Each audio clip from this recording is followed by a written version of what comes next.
పర్వదినాన్ని పురస్కరించుకుని నంద్యాలలోని పలు చర్చిలలో ఘనంగా వేడుకలు నిర్వహించారు.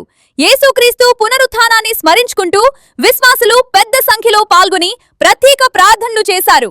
హోలీ క్రాస్ సెంటినరీ చర్చిలో బిషప్ సంతోష్ ప్రసన్నరావు ఆధ్యాత్మిక సందేశం అందించగా, గిబ్సన్ కాలనీలోని తెలుగు బాప్టిస్ట్ చర్చిలో కూడా ప్రత్యేక గీతాలాపనలు, ప్రార్థనలు నిర్వహించారు. పాస్టర్లు శాంతి, సేవాభావం సందేశాలు తెలియజేశారు. భక్తులు కుటుంబ సభ్యులతో కలిసి ఈస్టర్ శుభాకాంక్షలు పంచుకుంటూ ఆనందాన్ని వ్యక్తం చేశారు.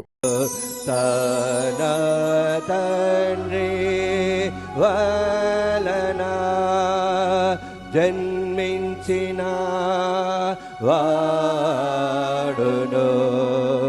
దేవుని నుండి దేవుడును వెలుగును వెలుగును నిజమైన దేవుని నుండి నిజమైన దేవుని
మనము యెరూషలేముకి వెళ్ళినప్పుడు ఆ యెరూషలేములో ఖాళీ సమాధి మనము కూడా చూసాము. సో చూసినటువంటి మనం ఆ ఖాళీ సమాధిలో లేనటువంటి యేసయ్య ఎక్కడ ఉన్నాడని జ్ఞాపకం చేసుకుంటే, ప్రియమైనటువంటి వాళ్ళరా, ఎక్కడ ఉన్నాడయ్యా అని జ్ఞాపకం చేసుకుంటే ఆయన ఎక్కడ కనపడ్డాడు? మొట్టమొదటిగా యేసు స్వామి సువార్త పాఠ్యభాగంలో చెప్పబడుతుంది. ఎక్కడ? మగ్దలేని మరియా పెందలకడ లేచి సమాధి దగ్గరకు వస్తే సమాధి మీద బండ లేదు. పరిగెత్తుకుంటూ వెళ్ళి శిష్యులకును ఆయన ప్రేమించిన శిష్యులకు తెలియజేస్తే వారు పరిగెత్తుకుంటూ వచ్చి సమాధిలో ఆయన లేకపోవటం చూసినప్పుడు ఆమె మగ్దలేని మరియా ఇంటికి వెళ్ళలే. ఆమె ఏం చేస్తా ఉంది? సమాధి దగ్గరే ఉండి ఏం చేస్తా ఉంది? ఏడుస్తా ఉంది. ఏడుస్తా ఉంటే యేసు స్వరం ఆమెకు వినపడినప్పుడు వెంటనే రబ్బుని. ప్రియమైనటువంటి వారరా, యేసయ్య ఎక్కడ ఉన్నాడని జ్ఞాపకం చేస్తున్నానంటే, లేచిన క్రీస్తు ఎక్కడున్నాడని జ్ఞాపకం చేస్తున్నానంటే, ఏడ్చే కన్నీరు విరిచే ప్రతి వ్యక్తి దగ్గర యేసు క్రీస్తు ప్రభు ఉన్నాడు. అలనాడు ఏడ్చే మగ్దలేని మరియ దగ్గర ఉన్నాడు. ఈ రోజు నా సంఘాల దగ్గర, నీ కుటుంబం దగ్గర, నీ జీవితం దగ్గర నీవు ఎందు నిమిత్తమై కన్నీరు విడుస్తున్నావో, యేసయ్యా నీవు నాకు కనబడాలి ఆందోళన చెందుతున్నావో, అక్కడ యేసయ్య ఉన్నాడు. కన్నీరు విరిచే వారి దగ్గర యేసు ఉన్నాడు. మొట్టమొదటిగా క్రీస్తు లేచి ఉన్నాడన్న సత్యం మనకు తెలుసు.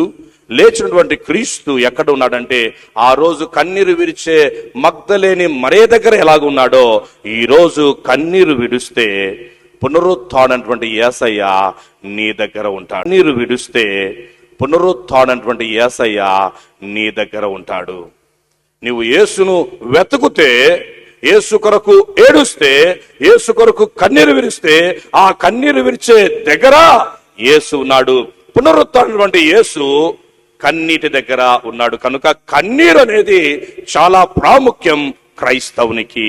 నీ కన్నీరు కారుస్తే, నీ హృదయం ఆయన కోసం వెతుకుతే నీ దగ్గర యేసయ్య ఉన్నాడు. నీవు ఎందు నిమిత్తమై కన్నీరు విరుస్తున్నావో, ఎందు నిమిత్తమై బాధపడుతున్నావో, ఎందు నిమిత్తమై చింతిస్తున్నావో, నీ చింత ఆయన చేతులకు అప్పచెప్పితే ఆ యేసయ్య నీ దగ్గర నిలబడి నిన్ను పేరు పెట్టి పిలిచేవాడు మన దేవుడు. తిరిగి లేచినటువంటి యేసయ్య నిన్ను పేరు పెట్టి పిలచాలని ఆశపడుతున్నాడు. ఎలాగంటే నీవు ఏడ్చినప్పుడు, నీవు కన్నీరు విరిచినప్పుడు, నీవు యేసును వెతికినప్పుడు, యేసు కొరకు నీవు పరిగెత్తినప్పుడు, యేసు కొరకు నీవు తలంచినప్పుడు యేసు నీ దగ్గర ఉండేదానికి ఆస్కారం ఉన్నట్లుగా మనము చూస్తున్నాం. ఈ ఉపవాస దినాలన్నీ పూర్తి చేసుకొని మంచి శుక్రవారం ధ్యానము చేసుకుని ఈ పునరుత్థాన పండుగలోనికి నీవు వచ్చినావు. మరి ఈ ఉపవాస దినాలలో ఏ విషయమై నీవు ఏడ్చావో, ఏ విషయమై చింతించావో, ఏ విషయమై నువ్వు దుఃఖపడ్డావో, ఆ దుఃఖము దగ్గర, ఆ బాధ దగ్గర, ఆ కన్నిటి దగ్గర యేసు నీ కొరకు ఎదురు చూస్తున్నాడు. నీ పేరు పెట్టి పిలుస్తున్నాడు. లేచిన యేసయ్య మొట్టమొదటిగా కన్నీరు విరిచే వారి దగ్గర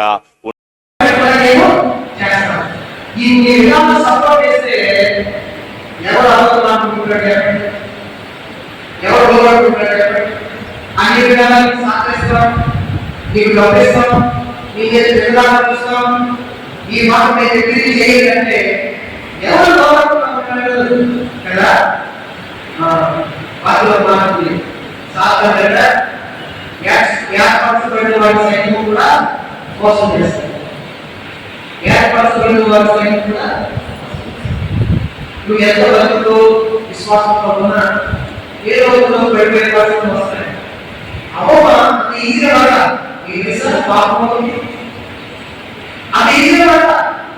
వివిడి న్యూస్ టీవీని తక్షణమే సబ్స్క్రైబ్ చేసుకోండి. నోటిఫికేషన్ కోసం బెల్ ఐకాన్ క్లిక్ చేయండి. మరిన్ని అప్డేట్స్ కోసం ప్రతి ఒక్క కుటుంబానికి ఉచిత ప్రకటనలు వచ్చే విధంగా మీకోసం మీ ముందుకు వివిడి న్యూస్ టీవీని ఏపీ ఫైబర్ నందు 99వ ఛానల్ మరియు యూట్యూబ్ నందు వీక్షించెదరు.